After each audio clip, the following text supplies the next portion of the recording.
If you're new to my channel, make sure to like and subscribe to continue receiving great reviews. Thanks for joining in today. We've got a very special, pretty awesome episode coming to you today. Thanks for tuning in. I've got a guest with me today.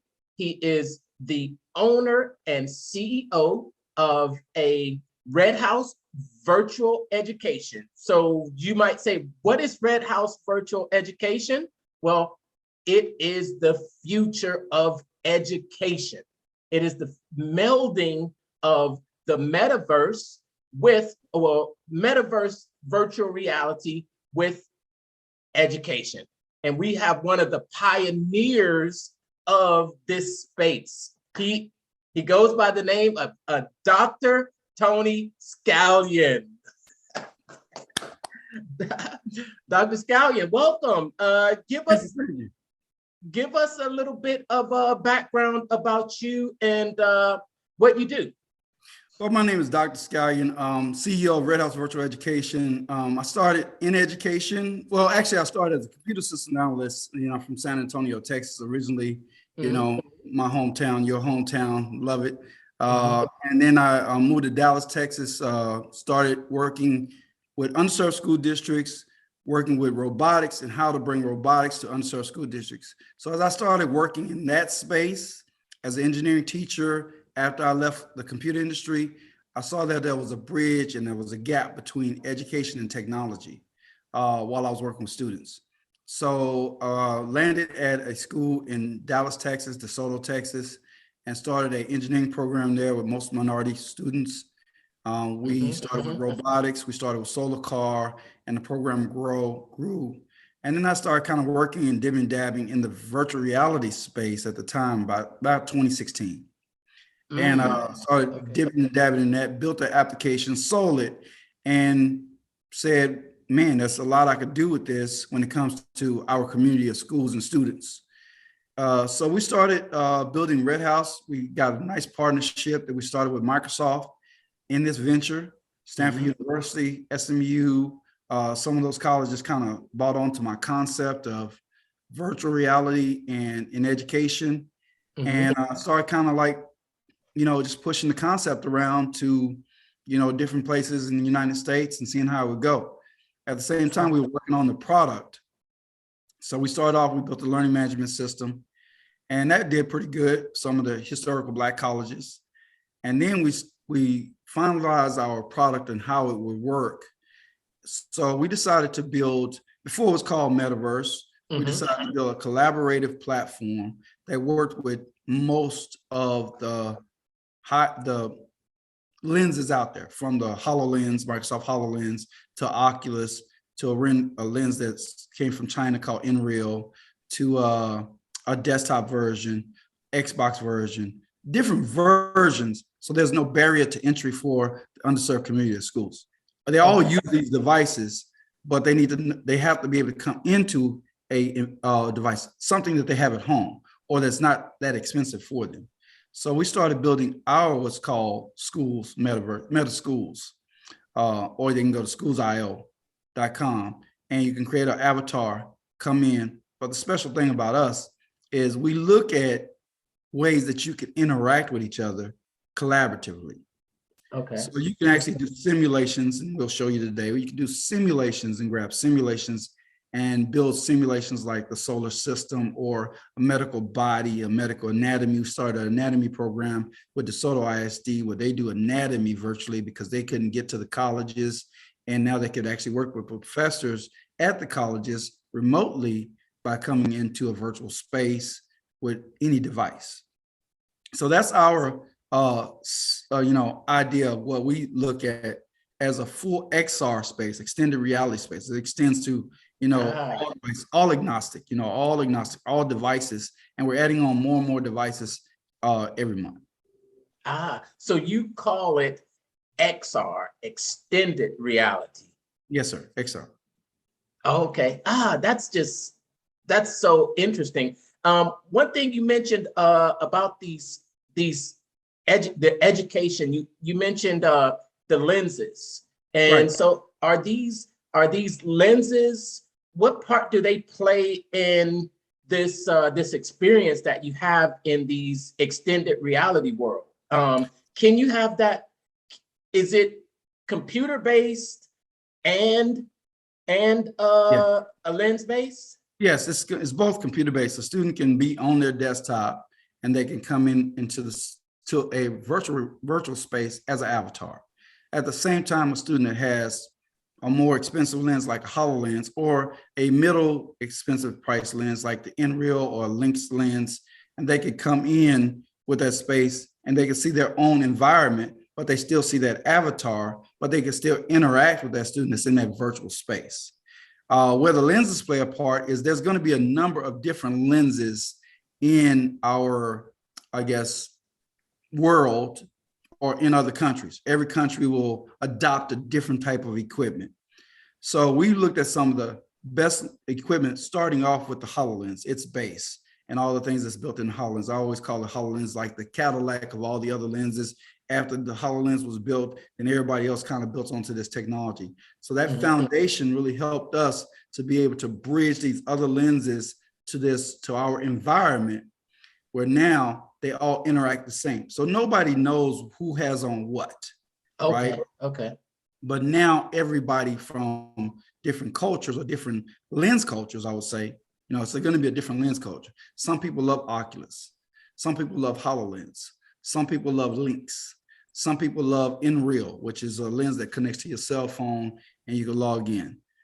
Some people love Vive. So everybody will have different types of equipment that they love, but what is their one central environment that they could come and work with, like one central location where they can come and collaborate with, not just socially, but education and training, right? And so that's what we looked at, is that one central environment where everybody can come and collaborate with education and training, and not just talk to each other and write notes, but actually interact, right?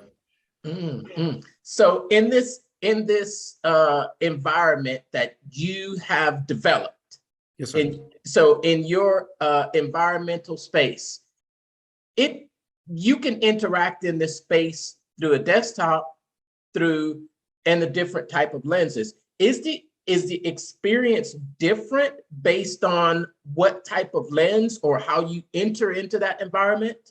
Well, the experience is not different, right? Because you can still interact. I can still grab something and somebody else can still grab something. We can still pass it to each other.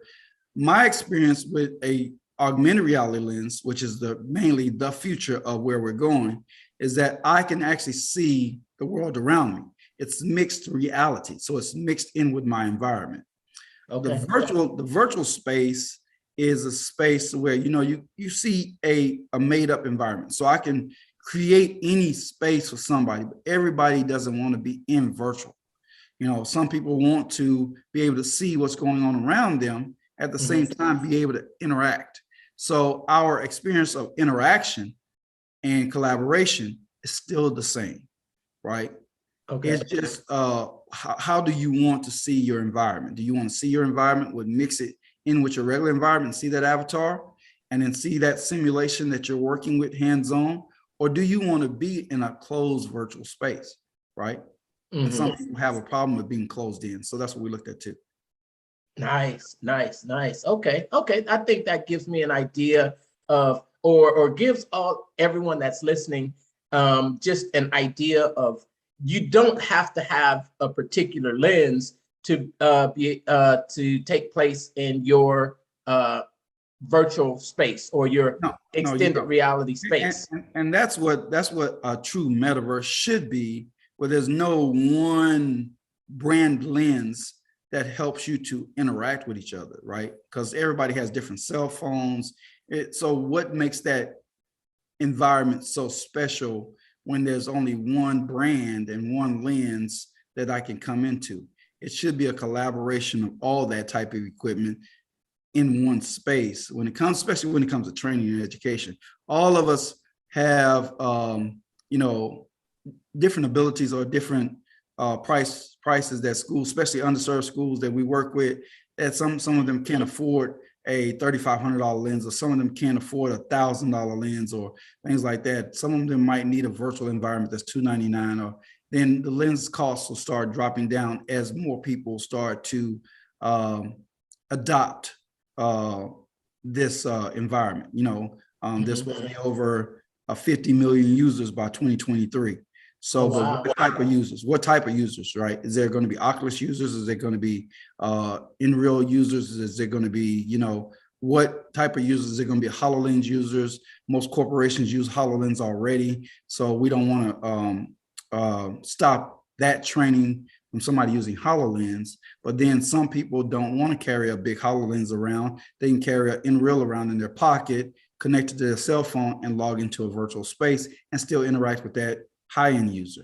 So it doesn't stop the access to a virtual space. Mm-hmm.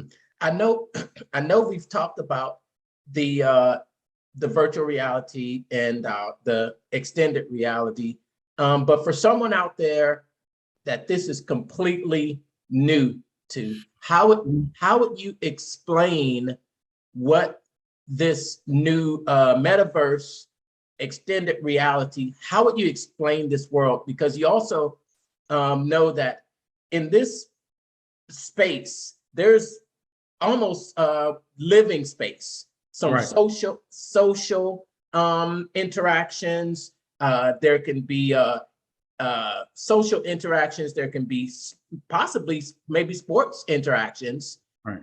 And in this case, your interaction is education. Right. But can you explain to the person that's super new, and if the term metaverse is completely foreign to them, can you explain that? Well, let me explain it to you guys in a form that I say. When you say metaverse, Web 3.0, that they coined it right now, is the new internet version. If you're coming in from a desktop and you're only desktop based, where you're logging into from your computer and you're not using a lens, that's just basically a virtual game, not truly a metaverse, because there's no interaction with anybody but the people in that game space. When you're coming in from any lens or multiple access points, then that becomes a metaverse, because there's multiple ways of people interacting with each other, right? Which is how it should be. But if I can only come in one way, and that's VR, then I'm just in a virtual space. So that's kind of like VR, AR, MR, XR. So all of the different R's are kind of confusing, but if you take all those R's and you say XR, then that extends it across the ecosystem. And that's where we're at. We're trying to extend our platform across the ecosystem, where there's not one access to entry. So if let me put it in terms to tell me if I'm correct. Sure. So desktop, we're looking at a 2D version, basically a 2D version of the well, we'll say I'm saying desktop. Right. It's still 3D, still 3D version of it. Oh, okay, 3D version, but it is actually that we're not in that environment. Right. But when we put on the glasses or one of the different types of lenses, it immerses us in that 3D world. True. So we are actually in that world, immersed in it, able to move around, see, hear, touch, feel, move things that are in that space in this 3D world. Does that sound like Sounds right, just limited to feeling right now, right? So okay. Yeah, limited to feeling right now. I mean, some environments, virtual environments, you can touch and you can feel, but still the feeling is a different type of feeling. It's more like a vibration type of feeling. But yeah, everything else you said is correct. And that's the virtual environment, where you can actually be immersed into that environment that I create for you, right? I can create a lab and you're immersed in that lab. I could create a classroom or a museum and you're immersed in that museum space, and you can interact with that person in that museum space with all of the content that's in that museum space. So that's how virtual reality is right now. Are you enjoying this video? Now's the time to smash that heart button and hit the subscribe. What are you waiting for? You'll be glad you did. Now back to the video. Okay, awesome. And I know that we have really a treat from you, because, yeah, sure.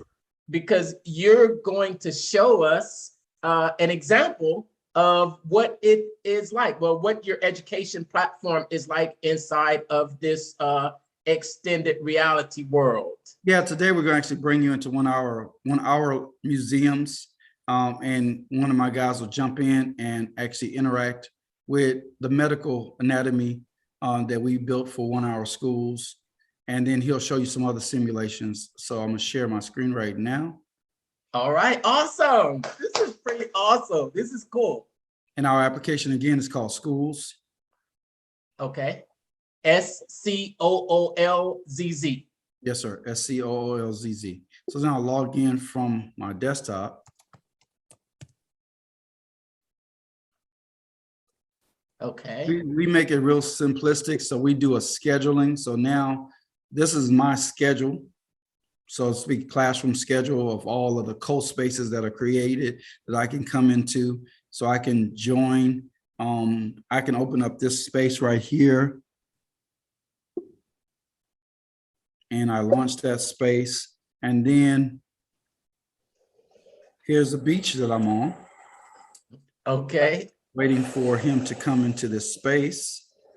So you'll see here in a second. Okay. Where is this beach located? The beach is located anywhere I would like it to be located. Hold on, let me get my. So the beach is located in Miami. This is where we take lunch at, right? Yeah, take lunch on the beach.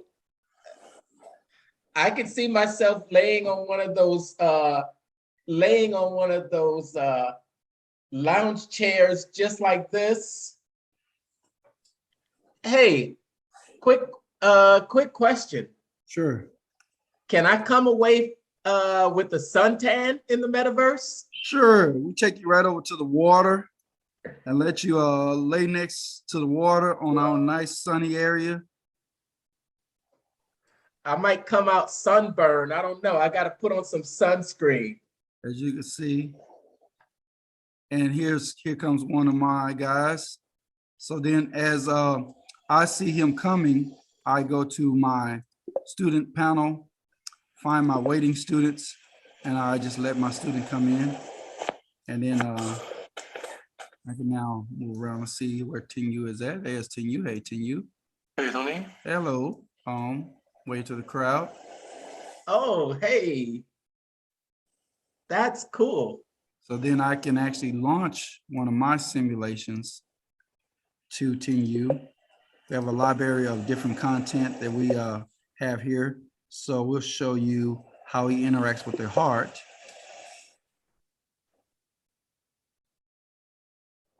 There's Tinyu.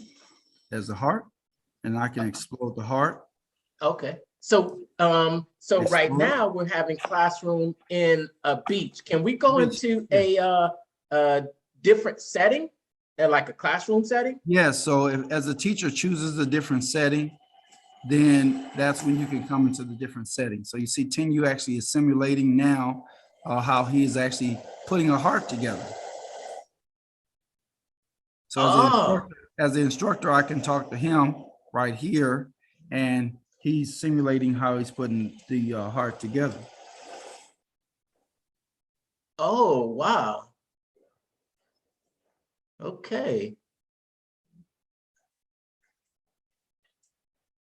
So, okay. So he's taking parts of the heart and he is putting them together. Right. This is a great way to learn cardiovascular system. Yeah. We have other simulations. So let's continue. I'll go ahead and change the simulation. So then I can go back. I can remove that simulation from the space. And then I can actually come back and let's do something like we do a Mars rover here. Have the Mars rover, and we could actually explode that rover into different pieces. And now he can actually put those all together. Can you go, Sure, I can grab some parts, yeah. I can grab this right here myself. So as an instructor, I could actually grab part 2 and move them around, and I could actually give it to him. Here you go, Tim, to you.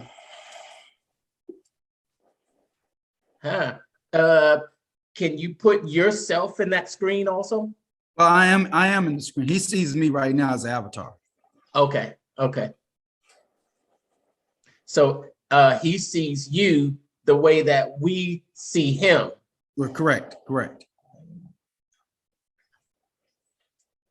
Okay. And after we do these simulations, I can then actually test him if I needed to.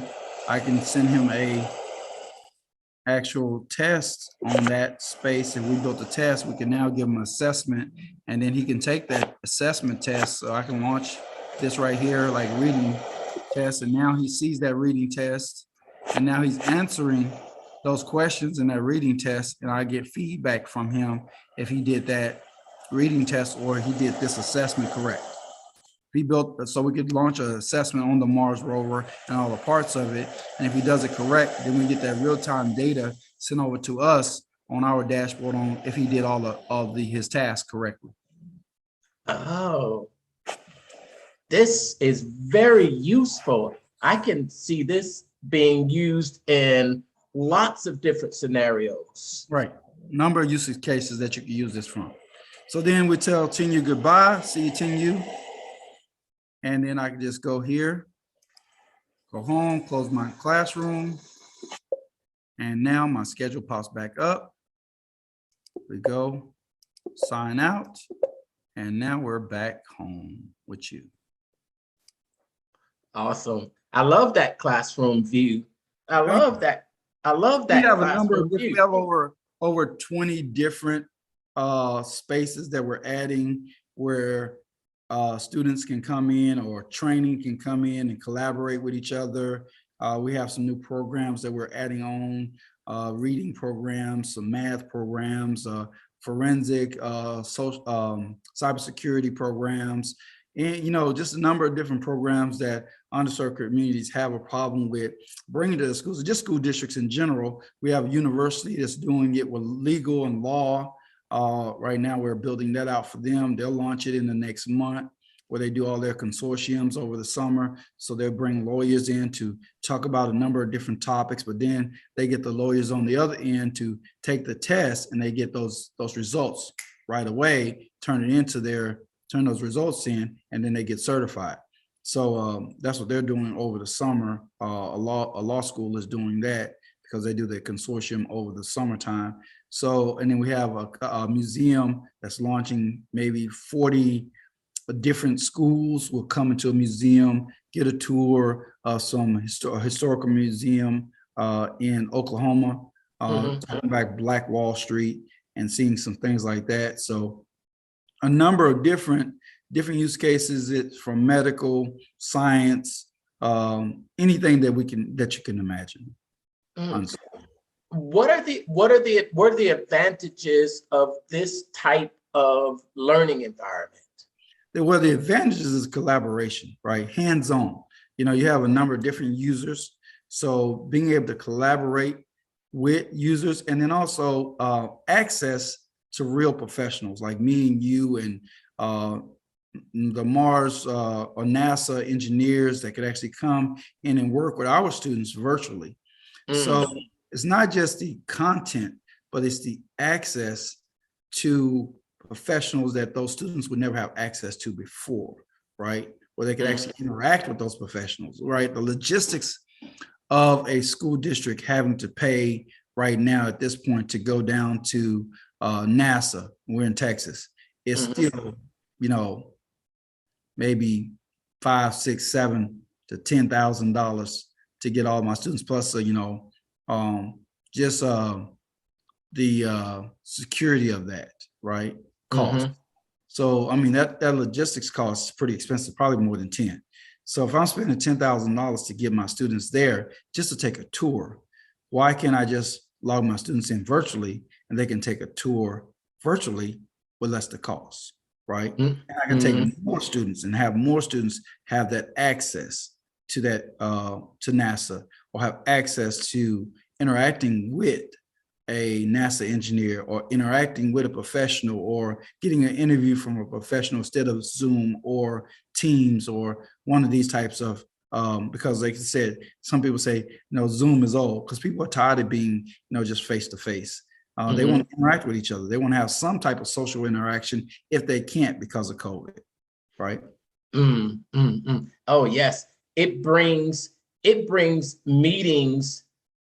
It has collaboration and interactivity to those just face-to-face or video-to-video instructions. But it gives, and not only that, you can bring professionals in that might not be economical.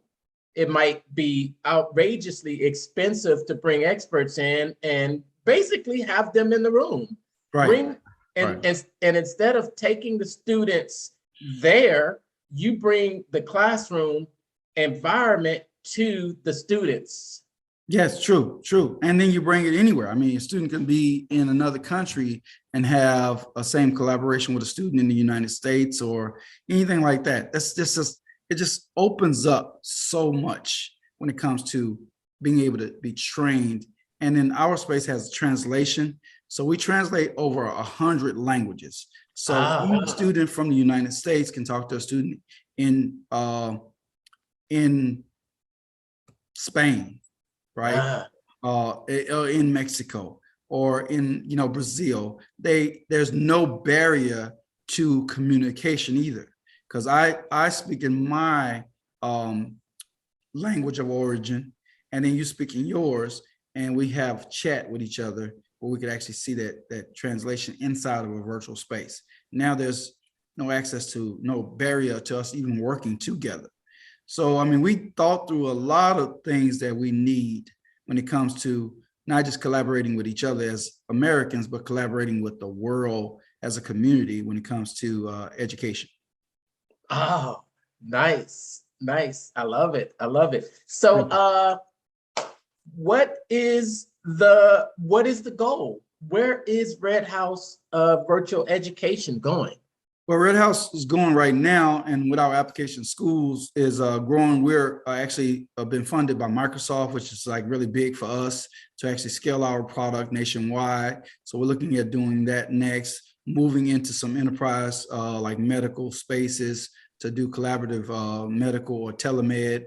We're doing that right now, working with some other bigger corporations, looking for different number of sponsors and people that would work with us to get this in underserved school districts. We're actually launching our own virtual schools that we're doing ourselves. We're actually going out, giving equipment by the funding that we receive, giving equipment to the underserved school districts. We just funded an all-girls school in Houston where they'll have a whole lab of Oculus lenses. They'll be able to collaborate. They have 9 network of schools that they can now communicate with and do hands-on with. So now all one girl school can actually communicate with the rest of them all in a virtual space and do projects together. This grows each girl at every single school, because now they can actually, brainstorm off of not just these girls, but these girls, so we love that part that we did. So we're looking at building over 100 this year, virtual labs where the labs will, because we're a B2B product. So the businesses or the organizations can all create together, right? They can be creative organizations together, right? So that's where Redhouse is going right now. So we're happy that our partner company is backing us with this goal, and we're looking for other partner companies to come in and back us to where we can have this same concept and model nationwide.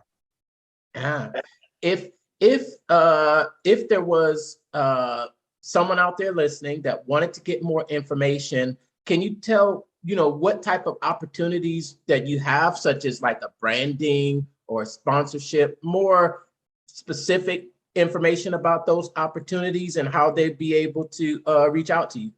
Yeah, well, they can reach out to me at tony.scallion at redhouse243.com, or they can do contact at redhouse243.com and reach out to one of my staff members. We're looking at partnerships right now. The details of the partnerships is we're looking at collaborative partnerships to put our product in school districts and in universities and underserved schools and hospitals. So we're looking at a number of those opportunities to work with. And we've captured some from PepsiCo, where PepsiCo is helping us to build a lab for South Oak Cliff High School here in our local area. So, I mean, those are what we have right now currently. We have partnerships that we're growing right now with different lens companies, such as Verizon, looking at AT&T. I mean, they can reach out to me to have that discussion about how we could do that. So like I said, we're not a B2C product, so there's no customer that could reach us and say, hey, I want to do this as a customer. But as far as corporate clients and universities and schools easily can reach out to us to get a demonstration of our product and see how we could do business. Awesome. Awesome. I'll leave all that information around this video. Demo sounds like something exciting. Yeah. I want to jump inside that world, put together some hearts, put together some Mars rovers, and then destroy them.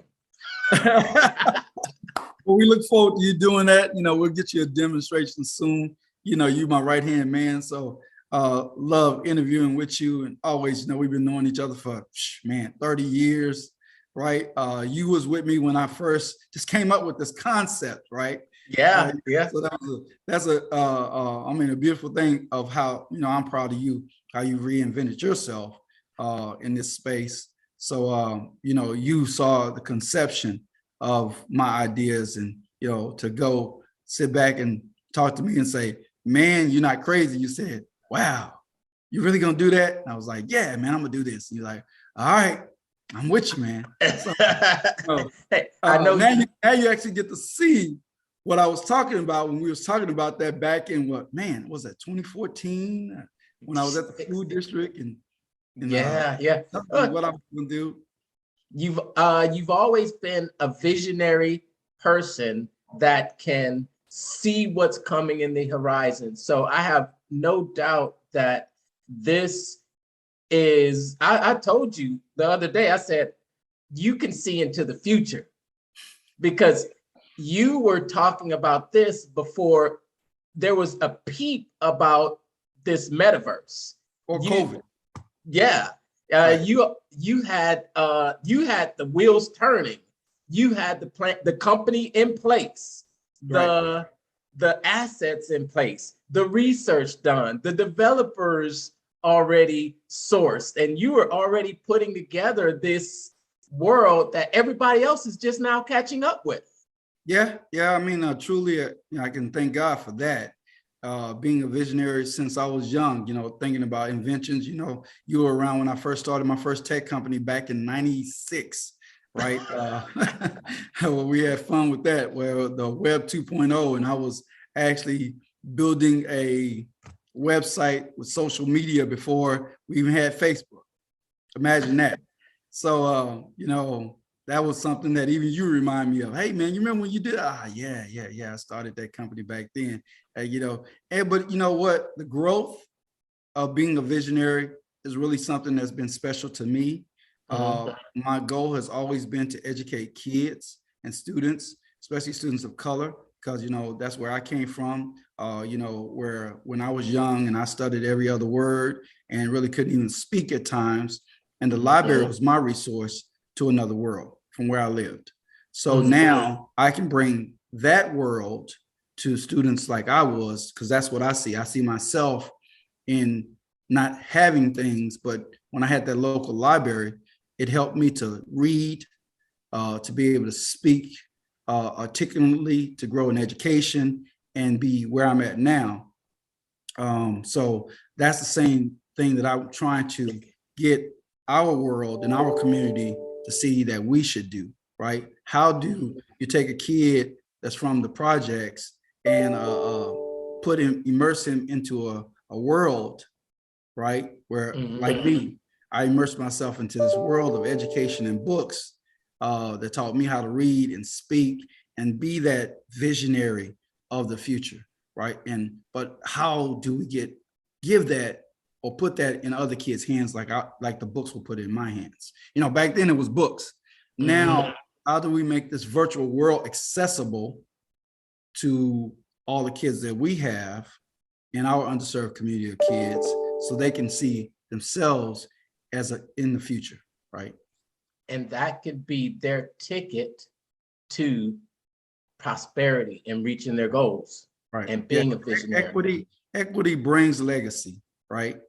And with us making this equitable for students, then we can create that legacy that we're looking for in our communities of schools, right? And our communities of students, and growing them in a total different way, where they can actually see themselves as astronauts, but not just seeing yourself as an astronaut, actually being able to do it right now. Nice. That's where we'll end it.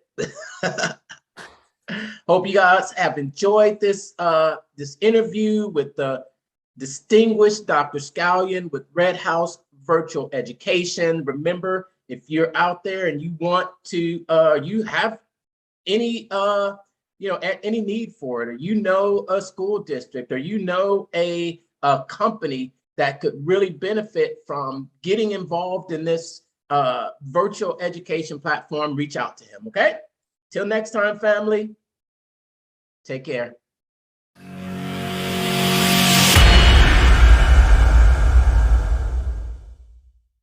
If you're just starting out online, you're probably studying a lot. That's great. You're probably geeking out on all the strategies also, right? Well, that's also great. But the hardest part is figuring out how to communicate in a way that makes someone want to buy from you and how you should sell to them, right? Well, that's also what I struggled with for a while until I found the formula. So I created this free 5-day challenge called the Make More Money Marketing Challenge to get you on track with your marketing, and more importantly, the right sales scripts and processes to get it off the ground and getting people to take you up on your products, services, and your opportunities. You want to come? Well, there's small groups on purpose, so I can answer your direct questions for 5 straight days. You can hold your spot by going to www.thementalmarketer.com/4M challenge sign up. Again, that's thementalmarketer.com/4M challenge sign up. Check the site for dates and times. I'll see you on the inside.